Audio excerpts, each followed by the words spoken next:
hati-hati loh Anda dengan keputusan ini. 5 tahun kemudian Anda akan ditanya lagi tuh. 10 tahun kemudian Anda akan ditanya lagi. Jadi ini pejabat-pejabat bakal nggak tidur tenang nih. Yang dibutuhkan hanya keberanian aja. Keberanian hakim. Keberanian hakim aja. Nggak perlu pintar-pintar amat perkara ini. Keberanian yang lain, keberanian hakim. Hakim aja, berani aja memutus dia dengan penuh ketulusan. Nggak perlu pintar kok. Ini perkara sederhana, bukan perkara rumit. Bahwa balasan itu tidak menunggu di akhirat, tapi langsung di dunia. Banyak sekali jaksa-jaksa yang menjadi pesakitan, hakim-hakim yang menjadi pesakitan, banyak sekali. Jadi selagi Anda mempunyai kemampuan, punya kapasitas, punya kewenangan, gunakan sebaik-baik mungkin.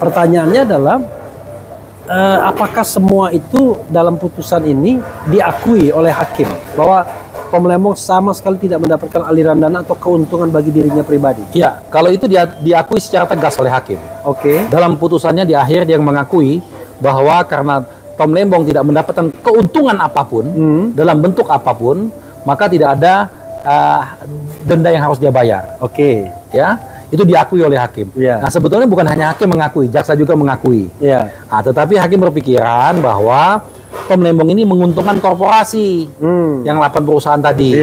Nah, persoalannya sekarang mungkin nanti juga ahli pidana bisa ditanyakan. Apakah jika Tom Lembong menguntungkan korporasi tadi, yang dalam tentunya kan pihak korporasi ini kan pasti ada untung nih, dalam setiap transaksi kan pasti ada untung. Dalam kaitan dengan itu, sedangkan tidak ada kickbacknya ke Tom Lembong, tidak ada kepentingan Tom Lembong, secara pidana, apakah bisa dianggap salah? Nah, gitu. Kalau ini dianggap salah, berarti besok-besok semua pihak swasta yang untung terhadap proyek pemerintah, hati-hati loh kena pidana. Kena pidana semua ini jadinya. Tapi yang menarik itu begini ya, kan Tom Lembong dikatakan merugikan keuangan negara, ya, memperkaya pihak lain. Kemudian pihak lain yang dia perkaya itu adalah korporasi. Lalu korporasi ini tidak dipidanakan. Tidak, belum. Sampai sekarang belum ada. Tapi dalam kasusnya tidak dipidanakan. Tidak ada. Lalu, tapi Tom Lembong juga tidak dikenakan uang pengganti. Tidak ada. Kan agak menarik. Bagaimana kemudian ada kerugian negara yang kemudian tidak direhabilitasi? Kalau misalnya dicudik, misalnya bersama Tom Lembong ada 8 perusahaan yang dijadikan tersangka juga, kan perusahaan bisa dijadikan tersangka atau direksinya yang siapapun yang terlibat, lalu beban uang pengganti itu dibebankan kepada mereka karena mereka yang menerima atau menikmatinya, kan harusnya Tom Lembong ya memang tidak perlu mengganti. Kalau ini kan agak aneh maksudnya. Itu seperti ada kegamangan, orang disalahkan tapi nggak perlu ganti. Kan gini, maksud saya gini, even Anda tidak menikmati uangnya, tapi kalau Anda melakukan kesalahan dan tidak ada orang lain yang kemudian ditersangkakan atau didakwa, kan harusnya yang mengganti Tom Lembong sebagai bentuk pertanggungjawaban. Jadi hakim tadi berpikirnya begini, bahwa pihak swasta itu kan sudah menitipkan uang tuh ke jaksa, yang dititipkan 500 M tuh kemarin tuh. Nah, sekarang yang diputus cuma 194 nih.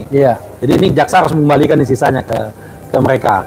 Nah, persoalannya sekarang ya begini. Enggak, maksudnya ke mereka itu korporasi kan? Korporasi, nah itulah jadi persoalan. Korporasinya nggak jadi tersangka, nggak jadi terdakwa.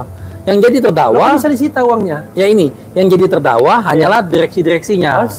Nah, tetapi mereka rekan-rekan jaksa ini belum pernah memformulasikan dalam persidangan itu bahwa dari korporasi tersebut si direksi-direksi ini mendapatkan keuntungan. Itu belum pernah tuh. Bahkan mereka pun nggak tahu juga. Nggak pernah. Itu juga diganjil nih. Betul sekali yang disampaikan Bang Refli, ini menarik nih. Jadi korporasi-korporasi itu sampai sekarang juga nggak sebagai tersangka, bahkan mereka masih impor nih sampai sekarang dari korporasi-korporasi itu. Yang dijadikan tersangka hanya direksi-direksinya. Nah, direksi-direksinya ini tidak pernah, karena di persidangan kan mereka juga hadir di persidangan kita. dia tidak pernah mendapatkan keuangan itu. Uang keuntungan tadi masih tersimpan utuh di perusahaan. Dia nggak dapat apa-apa. Sementara bagaimana mereka bisa dikatakan Pak Tom Lembong itu menguntungkan dia nggak dapat apa-apa juga. Sementara uang yang disita dari korporasi itu penyitaannya di korporasinya, bukan di pribadinya. Di korporasinya. Sementara yang dijadikan tersangka pribadinya itu juga aneh. Nah, kalau korporasi tidak dijadikan tersangka tapi uangnya diambil, kok aneh? Lebih banyak keanehan lagi. Oke. Konstruksi hukumnya kacau memang. Itu bahaya memang. Oke. Nah, berikutnya ya, Bro ya. Ini yang dikenakan itu pasal 2. Ya. Jadi saudara sekalian, pasal 2 itu mengenai unsurnya melawan hukum. Ya. Kalau yang unsur yang lainnya sama ya, merugikan keuangan negara, menguntungkan orang lain atau pribadi. Kalau dia penguasa, seorang menteri, kan biasanya pasal 3 aja. Umumnya pasal 3, yaitu menyalahgunakan kewenangan. Betul. Menguntungkan orang lain atau diri sendiri dan merugikan keuangan negara. Tapi kok ini unsur yang ditonjolkan itu perbuatan melawan hukum ya? Kenapa itu bisa begitu? Iya, karena itulah kegambangannya dari jaksa penuntut. Dari awal mereka mendakwa pasal 2 dan pasal 3. Iya. Tapi ketika di penuntutan mereka hanya menuntut pasal 2. Yang hukuman minimalnya 4 tahun. 4 tahun. Jadi hukuman minimalnya 4 tahun. Sedangkan pasal 3 itu 1 tahun. Hukuman minimalnya 1 tahun. Nah, mereka mungkin khawatir nanti hakimnya memutus 1 tahun. Diambil pasal 2 aja. Oh, ini supaya 4 tahun. Apakah ini tidak mengindikasikan bahwa ini jelas nih targetnya? Artinya gini, nanti misi sudah selesai, kata hakim kami hukum 1,5 tahun. Iya. Nah, tapi untuk itu saya nggak ngerti ya, pesan sponsornya jangan segitu dong. Iya. Gitu. Makanya diganti pasalnya. Pasalnya hanya 2. Sementara di tuntutan itu 2 dan 3. Di dakwaan 2 dan 3. Di dakwaan. Di tuntutan hanya 2. Gitu. Karena memang begini. Karena Pak Tom itu tidak menyalahi guna wewenang, itu wewenang beliau semua. Iya. Dia tidak ada penyalahgunaan. Tidak ada penyalahgunaan wewenang. Kalau dikatakan Pak Tom melawan perbuatan melawan hukumnya dengan melanggar Permendak, Perpres, kan itu kan yang disampaikan oleh hakim kan. Nah, kita bisa berdebat panjang tuh. Misalnya Permendak, pasal mana yang dilanggar, hal mana yang dilanggar. Karena dalam fakta persidangan dijelaskan semua, tidak ada yang dilanggar oleh Pak Tom. Misalnya dalam Perpres dikatakan bahwa Pak Tom melanggar Perpres karena tidak rakor. Satu pun pasal di Perpres tidak ada mengenai rakor. Tidak ada bicara tentang rakor itu. Tidak ada sama sekali. Jadi ini asumsinya hakim. Nah, entah hakim dapat dari mana, karena di persidangan nggak ada itu. Jadi dapat dari mana juga nggak ada. Nah, artinya kalau terhadap perbuatan melawan hukumnya Pak Tom masih bisa kita perdebatan panjang. Tapi seandainya, ya ini kuat non, dia melanggar dalam kaitan tadi, kebijakan-kebijakan tadi, ya ini ranah kebijakan, administrasi negara, nggak ada pidananya, sanksinya administratif, sanksinya dipecat dari menteri. Betul. Gitu. Dan itu sudah dilakukan oleh BPK, diakui oleh hakim, BPK udah periksa. Jadi ada beberapa yang menurut BPK tidak tepat, dikenakan sanksi, harus diperbaikin, sudah diperbaikin, sudah selesai, gitu loh. BPK, karena yang punya kewenangan itu kan BPK, jadi hakim juga mengakui. Nah, artinya bahwa seandainya pun ada perbuatan melawan hukum dalam konteks tadi, melanggar Permendak Perpres tadi, itu ranahnya adalah hukum administrasi negara dan PT UN. Dan diselesaikan secara administrasi dan denda sanksinya. Itu bukan pidana. Untuk menjadi pidana harus adanya mens rea, adanya niat jahat. Gitu. Itu pembungkus itu. Iya betul, itu kuncinya. Makanya tadi banyak pakar yang mengatakan, wah ini aneh, betul-betul aneh. Hakim tidak menemukan, jaksa tidak menemukan mens rea, tapi Pak Tomnya tetap aja dihukum. Dan 4,5 tahun lagi. 4,5 tahun. Oke, ini spekulasi yang tidak pernah dibicarakan. Anda ingin mengadukan kasus ini ke Komisi Yudisial, atau Anda ingin ke Komjak, Komisi Pengawasan Kejaksaan, Komisi Kejaksaan, atau gimana? Nah itu dia masalahnya kita ini. Kita ini kan persoalannya pengawas lembaga penegak hukum kita ini kan nggak berfungsi dengan baik. Ya, kita melihat Komjak kita nggak berfungsi dengan baik, gitu ya. Kompolnas nggak berfungsi dengan baik, KAI juga banyak kewenangan yang dipotong. Jadi susah. Nah, sebetulnya yang lebih efektif adalah fungsi pengawasan dari hakim-hakim pengawas, dari hakim tinggi, hakim Mahkamah Agung, melakukan pengawasan. Nah, cuman persoalannya kan susah sekarang. Sekarang kan hakim banyak ditangkepin, jadi pada takut hakimnya. Dan lucunya di antara majelis hakim ini ada yang ditangkap ya kemarin. Ya, salah satu anggota majelis hakim kita pernah ditangkap, digantikan oleh yang baru. Terima suap ya. Terima suap ya. Oke, kita bicara mengenai bukan teknis lagi, tetapi bicara unsur politiknya kan nggak bisa dibohongin. Tom Lembong ini kasusnya dinaikkan dari penyelidikan ke penyidikan kapan? Penyidikan udah lama. Karena yang saya lihat dia ditahan itu per 29 Oktober. Iya betul, Oktober. Konon katanya dari penyelidikan ke penyidikan naik ini waktu dekat-dekat atau sesudah pendaftaran Pilpres ya? Iya, jadi Pak Tom itu ketika sudah mulai dia bergabung ke timnya salah satu capres pada waktu itu, perkara ini maju. Oke, naik ke penyidikan. Naik ke penyidikan. Oke. Gitu. Nah, cuman memang makan waktu yang cukup lama waktu itu. Iya. Karena kan memang nggak ada kasusnya, susah nyarinya. Iya. Nah, entah gimana tiba-tiba selesai Pilpres malah langsung Pak Tom dipanggil, langsung dijadikan tersangka dan ditahan pada waktu itu.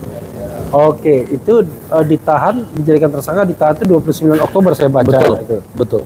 29 Oktober dan sekarang berarti udah 8 bulan ya? 9 bulan. Udah 9 bulan. 9 bulan. Oke, orang kan menganggap kan. Tapi jangan lupa lah ya, Pak Tom itu ketika ditahan belum ada hitungan kerugian negara loh. Iya. BPKP belum ada. Iya, dan bahkan konstruksi kerugian negaranya karena katanya BUMN-nya kurang untung. Nah itu. Jadi bukan rugi negara. Setiap waktu berubah tuh. Iya, kurang untung. Pada waktu mungkin kawan-kawan jaksa masih ingat pada waktu mereka konferensi pers bisa dibuka tuh. Iya. Dakwa yang mereka tuduhkan beda dengan tuntutan, beda, dakwaan juga beda. Iya. Bingung lah mungkin. Oke. Nah, sekarang pertanyaannya adalah ya, orang bingung tuh. Sebenarnya ada dendam apa yang menurut Anda sehingga Tom Lembong ini diincar untuk ditersangkakan? Banyak orang menduga demikian. Oke, dia adalah orang dekat salah satu capres, ya kan? Waktu itu dekat sekali kan hubungannya. Tapi kan Pilpres sudah selesai. Dan kalau kita bilang menang, ya yang menang bukan Tom Lembong. Tom Lembong kalah. Mungkin ada yang sakit hati sama dia kali. Mungkin dulunya ada yang sakit hati sama Pak Tom Lembong dan belum selesai, jadi mumpung sudah selesai kan acaranya, sekarang habis giliran ngerjain Tom Lembong nih sekarang ini. Tapi begini ya, terlepas dari itu ya, ini bahaya buat hukum kita. Bahaya sekali buat hukum kita. Ini jangan main-main loh. Seandainya keputusan ini menjadi inkrah lalu menjadi jurisprudensi, ini akan membahayakan semua pejabat kita. Bayangkan seandainya seorang pejabat, apakah itu menteri, dirjen, sekjen atau apapun itu, ketika 5 tahun kemudian, atau 10 tahun kemudian, rezim sudah berganti, lalu dia tidak disukai oleh rezim pada saat itu, maka kebijakan-kebijakan yang dia yang lama tadi bisa dikorek-korek, lalu dirumuskan bahwa menguntungkan orang lain, lalu menjadi dia tersangka korupsi. Oke. Banyak sekali. Bayangkan sekarang ini kan pasti semua departemen, semua kementerian, pasti melibatkan swasta, tidak mungkin tidak. Ya.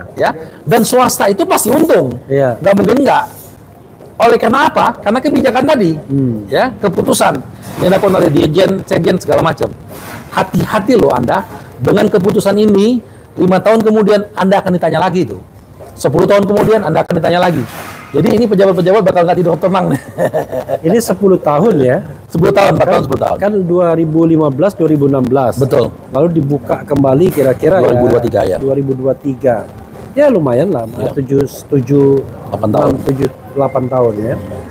Jadi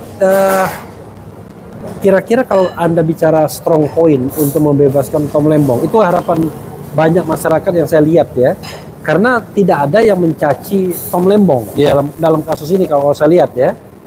Nah, itu apa menurut Anda strong point-nya yang membuat Tom Lembong harusnya bisa dibebaskan baik di tingkat pengadilan tinggi maupun di nanti di PT atau di MA?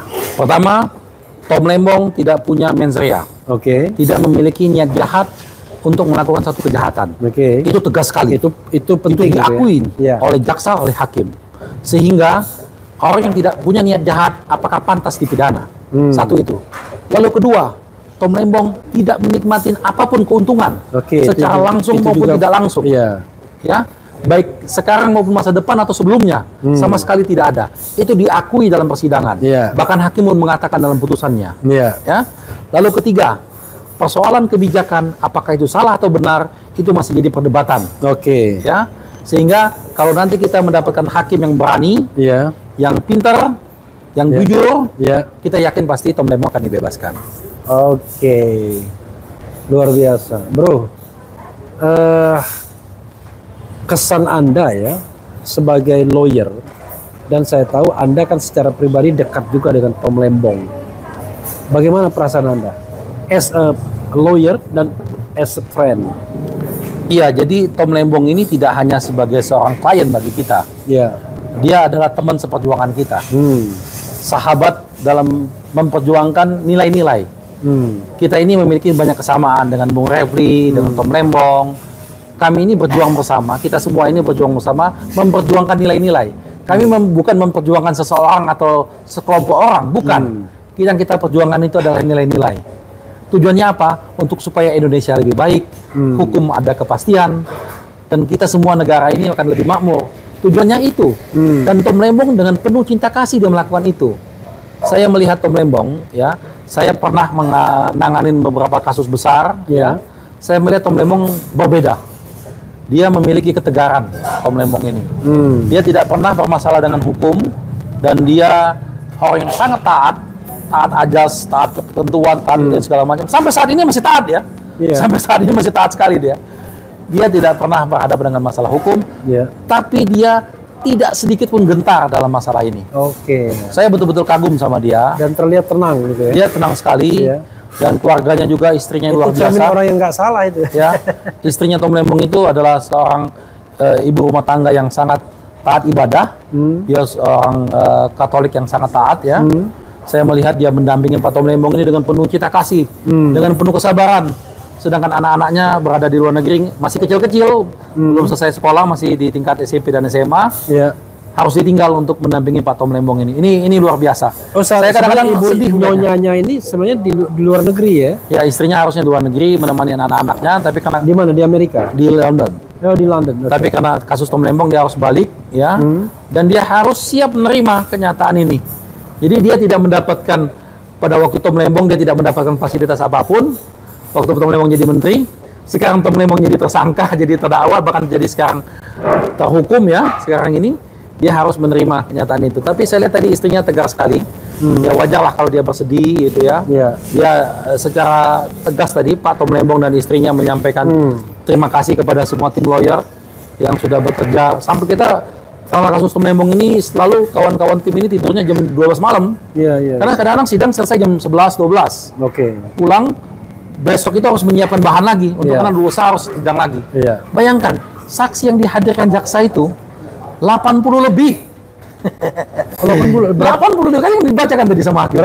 Berapa kali dalam Waduh, ini melelahkan sekali sidangnya. Ini sidangnya di maraton ya? Maraton. 80 lebih saksi dan tidak ada manfaatnya. Saksi itu tidak tahu apa-apa semua, tapi sekedar untuk meramaikan aja. Dihadirkan sama jaksa. Biar kelihatan meyakinkan. Aduh, belum lagi ahli mereka hadirkan. Tapi yang anehnya, keterangan-keterangan mereka di persidangan sama di BAP beda semua. Bro, terakhir ya. Ini sebenarnya kan ada public attention di sini. Ketika ada ada kehadiran Anies Baswedan ya. Jadi saya notice paling tidak Anies hadir 3 kali paling tidak yang saya tahu ya. Mungkin bisa lebih. Lebih ya. Dan khas biasanya pakai baju biru dia. Apa dia nggak punya baju lagi ya kan? Baju unggulan ya. Baju unggulan atau itu baju untuk dalam tanda kutip baju perang ya. Baju perang, betul. Sebagai seorang lawyer, apa perasaan Anda dengan kehadiran Mas Anies, kemudian dengan aktivis-aktivis lainnya? Apakah mereka mengganggu? Apakah Anda menyesal, wah ini kalau begitu bisa panjang nih urusan kita nih, dipolitisasi, malah klien saya bisa dihukum berat nih, atau bagaimana? Kalau saya tidak pernah gentar soal itu. Siapapun yang hadir bagi saya nggak perlu kita khawatirkan, karena sebagai bentuk dukungan moral. Ya, karena pada saat inilah justru sebetulnya kelihatan mana teman yang sebenarnya. Teman itu dia akan hadir ketika kita dalam susah dan senang, tidak hanya dalam senang. Nah ini kawan-kawan yang kemarin hadir, ya, itu betul-betul tahu Pak Tom ini butuh dukungan, butuh support. Dengan kehadiran teman-teman tadi, berapa kali sidang teman-teman banyak hadir, terutama Pak Anies, itu luar biasa. Buat Pak Tomnya sendiri luar biasa, buat kami juga mendapatkan support, mendapatkan dukungan tentunya. Karena begini ya, perkara ini pasti akan menjadi perhatian publik. Dan ini, putusan ini pasti akan dilakukan eksaminasi oleh perguruan tinggi. Karena kenapa? Sekarang banyak sekali fakultas-fakultas hukum yang sudah bisa menilai. Karena kan sidang ini terbuka untuk umum. Orang bisa melihat materi-materi ini, lalu bisa menilai, oh ini hakim putusannya ngaco. Bisa dinilai. Walaupun tidak membawa dampak ke Pak Tomnya, ya. Tapi paling tidak mereka bisa mempelajari bahwa ini putusan yang sesat, putusan yang keliru. Bisa kelihatan proses banding dan kasasi. Betul, itu tugasnya kita. Ya, tapi siapa bilang ada pengaruh? Biasa aja kan? Ya, tapi dengan apa eksaminasi tadi tersebut, harapan kita membuka pikiran, membuka mata hakim, membuka keberanian mereka. Karena ini kan sederhana kok perkara ini. Yang dibutuhkan hanya keberanian aja. Keberanian hakim. Keberanian hakim aja. Nggak perlu pintar-pintar amat perkara ini. Keberanian yang lain, keberanian hakim. Hakim aja. Berani aja memutus dia dengan penuh ketulusan. Nggak perlu pintar kok. Ini perkara sederhana, bukan perkara rumit. Gitu. Ini terakhir ya, walaupun agak kecil. Saya 2 kali hadir. Pertama waktu pledoi. Dan hari ini ketika putusan. Atau saya salah ya. Saya mencatat hakim itu tidak memberikan kesempatan untuk sholat asar kayaknya. Karena begini, ini contohnya hari ini bro ya, kan sidang dimulai pukul 14.00, lalu baru selesai itu pukul 17.48. Itu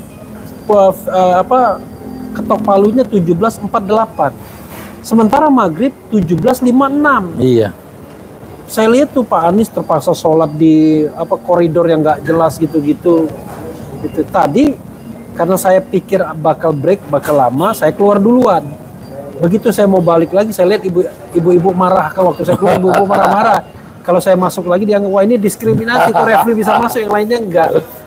Apa komentar Anda? Ini soal kecil, tapi kan ya oke lah hakimnya kalau nggak mau sholat ya nggak apa-apa. Tapi kan orang lain juga butuh untuk sholat dan lain sebagainya. Iya, karena memang waktu asar itu pendek kan. Iya. Jadi harusnya paling tidak jam 5 harus sudah selesai lah. Iya. Dihargai orang-orang yang ingin sholat.